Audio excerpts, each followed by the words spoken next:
All right, afternoon all. It looks like that storm is going to hit the San Antonio area. So I told my wife this morning that she was going out the door to go to work.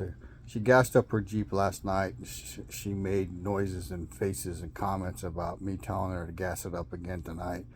But I reminded her about us driving around looking for fucking gas when Hurricane Harvey hit, and Harvey didn't even hit us.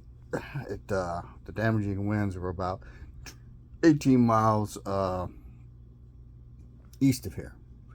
So the remainder of today will be spent cutting up the plywood that I bought yesterday or 2 days ago. And because yesterday I decided, fuck it, I'm going to live a little and just took it really easy. Anticipating some nights coming up of little to no sleep. So I even slept in this morning. So I actually took a nap yesterday. But so today, Juan will be over here shortly, and we're going to cut up the plywood. I will probably go ahead and screw it in place in some places just to preclude from having to do that tomorrow. If I'm going to cut it and fit it, I might as well screw it into place, right? So the priority are going to be the living spaces, which is my dad's bedroom, the craft room, which we don't live in, but there's a lot of stuff in there that my wife cares about, so we don't want the windows to get knocked out and then rain to be blowing in. And then probably the kitchen. The kitchen I will not screw into place. And then I have a shed that has windows in it that I need to cover. But those are last priority. If my wife decides that she wants it covered, I may have to go get some more plywood. So some of it, 2 sheets of it, I don't want to cut up because it's ½ inch. I only bought a quarter.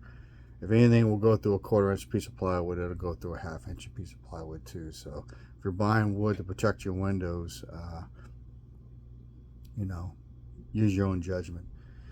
In addition to that, because I slept in today and it's a late start, it's almost noon. I'm gonna have some lunch here in a little bit. Then Juan will be here, and then we'll get busy. Once the plywood is cut and fit and screwed into place, which in theory shouldn't take that long. Basically, you just put it on a sawhorse, and after you measure the window and then cut it, and then take it over the window and set it in place, drill it and screw it, and then it shouldn't go anywhere. But each window is probably going to take a ½ an hour. So once that's done, I have the 2 generators that aren't working. One of them I might be able to fix. I have carb cleaner on hand now, so I'm going to drag it to the back porch where it's shade, and I am going to what do you call it? Pull the fuel line. I might drain it, but for now, just pull the fuel line. It goes to the carburetor. See if I can get access to the inlet, and if I can, spray carb cleaner like a motherfucker in there. See if I can get it to run. If that doesn't work and the gas is actually bad because it may have been in there for a year, I may have to take the breather off, take the carb apart, clean it, and then put it back on. See if I can get it to run, and then we'll see what happens. I'm not very optimistic about it, but the effort needs to be made because if we actually go without power for a while, when Harvey hit in 2018, the city of Rockport was without commercial power for almost a year. So shit hits the fan is getting ready to happen in South Central Texas. They still don't know where the storm is going to exactly track. Most of the tracks put it within, well, how's this? If it comes ashore in the 3 tracks that I saw this morning before when I was drinking my coffee, it's either going to be a direct hit on San Antonio, as in when it comes ashore.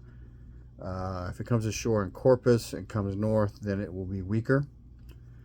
If it comes ashore in Rockport, a little bit further east, then it will be stronger because it was spent more time out over the water strengthening. Right now, what I saw is it's still very disorganized. It hasn't really formed an eye again. And there are some things fighting it. But Harvey went from a tropical depression to a Cat 4 in a little over 24 hours. So if it fucks around and goes the same path that storm went, and it comes ashore west of Rockport, then San Antonio is going to get a fucking walloping. So once I get all that shit done, probably tomorrow morning, I will choose to get up earlier, because we have till about noon on Monday to get ready. We'll go get some milk, because the milk I had in the fridge is bad.